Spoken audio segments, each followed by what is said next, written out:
Hello friends, welcome back to my YouTube channel. आज मैं आप लोग के लिए 11 दिसंबर 2021 जो पेपर हुआ इलाहाबाद हाई कोर्ट का, ये आज दूसरा दिन है पेपर का। मैं इसका रिव्यू लेके आया हूँ। ठीक है, तो आप लोग इसको देखिए और समझिए कि चीज़ें कैसे आई। तो मैं आपको सबसे पहले ये बता दूं कि ये हूबहू वही पैटर्न फॉलो किया है जैसे कल वाला पेपर यानी 10 दिसंबर का पेपर हुआ था आरओ का। ठीक है, थोड़ा कुछ चेंजेज आए हैं। वो चेंजेज हैं मैं आपको बता दे रहा हूँ कि इसमें कल जो पॉलिटी के क्वेश्चंस आए थे वो उसकी अपेक्षा आज पॉलिटी ज़्यादा डाल दी है। पॉलिटी के लगभग आज 18 से 20 क्वेश्चन आए थे।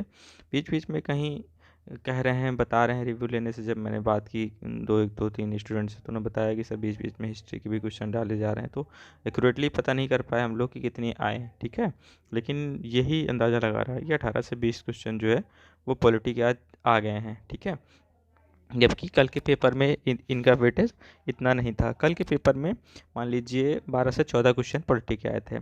आपको ये तो पता होगा कि रीजनिंग 25 नंबर की आती है, 10 नंबर का या 10 से 12 नंबर वही इंग्लिश का वेटेज था। तो मतलब इंग्लिश के वेटेज वही रहने वाले हैं शायद कहीं ना कहीं।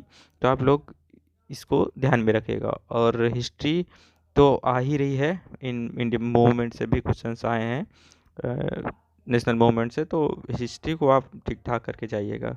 14 क्वेश्चन वही आ रहे हैं तीनों उसमें से।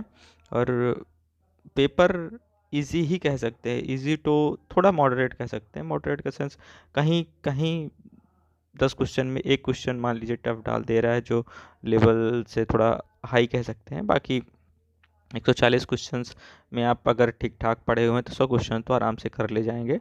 ठीक है, जो भी आ रहे हैं इससे, स्पेशली आपके जीके से रिलेटेड टॉपिक्स। ठीक है, करंट वही नॉर्मल सा पूछ रहा है कि कहाँ इसका मतलब दे, जैसे किसी भी चीज़ का वो दे दिया, क्या बोलते हैं उसको, कि कहाँ पर टोक्यो पैरा ओलंपिक हुआ था ये पूछ लिया था, है ना। सूचकांक से क्वेश्चन आ गए थे, वेब पोर्टल से क्वेश्चन आया था, है ना। आर्थिक समीक्षा से तो पूछा ही जाना है। और हाँ, एक क्वेश्चन सैन अभ्यास से भी आ गया था जितने मुझे पता है, जैसे कि बात करने से मुझे पता चला ये सब आए हैं। तो आप लोग इसको भी एक बार देख लीजिएगा। और जो टाइपिंग का है तो टाइपिंग वही आ रही है। आज कह रहे हैं कुछ एक दो स्पेशल कैरेक्टर देखने मिले थे, जैसे ऐट द रेट मिल गया था। ठीक है, तो इसको भी आप ध्यान में रखिएगा। और एडिटिंग का ऑप्शन नहीं दिया हुआ है उन्होंने बताया। और एक लड़के ने कल कमेंट किया था कि सर क्या अगर एक वर्ड्स गलत हो जा रहा है तो क्या सारे वर्ड्स गलत हो जाएंगे। ये सबसे बड़ी बात है पूछने की। तो मैं बता दूं कि अगर आप तोड़ते हैं उस रूल्स को तो आपको कहीं ना कहीं ज़्यादा गलती भुगतनी पड़ सकती है। तो मैं यही कहूँगा कि आप एक्यूरेट वही टाइप करें जो उसमें दिया हुआ है, वक्त भले आपको ज़्यादा लगे। ठीक है, तो ये बहुत बड़ी बात होती है। और फॉलो तो पैटर्न वही कर रहा है, लेकिन आगे चीज़ें बदल भी सकती हैं। लेकिन फिर भी आप अपने हिसाब से जैसा आपको उचित लगे वैसा फिट रखिए और सब पढ़िए। और जैसा एग्ज़ाम ले रहा है वैसे कहीं ना कहीं जो बच्चे इंग्लिश को अपना सिलेक्शन पॉइंट मान के चल रहे थे उनके लिए बुरी खबर है। अगर 10 नंबर 12 नंबर इंग्लिश में आ रहे हैं तो कहीं ना कहीं ज़्यादा प्रॉब्लमेटिक हो सकती है, क्योंकि जो पीसीएस लेवल की तैयारी करते हैं उनके जीके और करंट और जो भी यूपी से रिलेटेड चीज़ें तो बहुत बेटर रहती है। तो उनके लिए एक सुपर चांस कह सकते हैं आ गया है। लेकिन कहीं ना कहीं उनके लिए भी वो टाइपिंग में थोड़ा वीक रहते हैं। लेकिन लेवल इस बार जजमेंट नहीं आ रहा है तो टाइपिंग में भी ज़्यादा बच्चे सेलेक्ट होंगे। तो ये भी एक वरी होने वाली बात है। तो ये सब चीज़ों को देखते हुए अपनी प्रिपरेशन को आप फिट रखिए।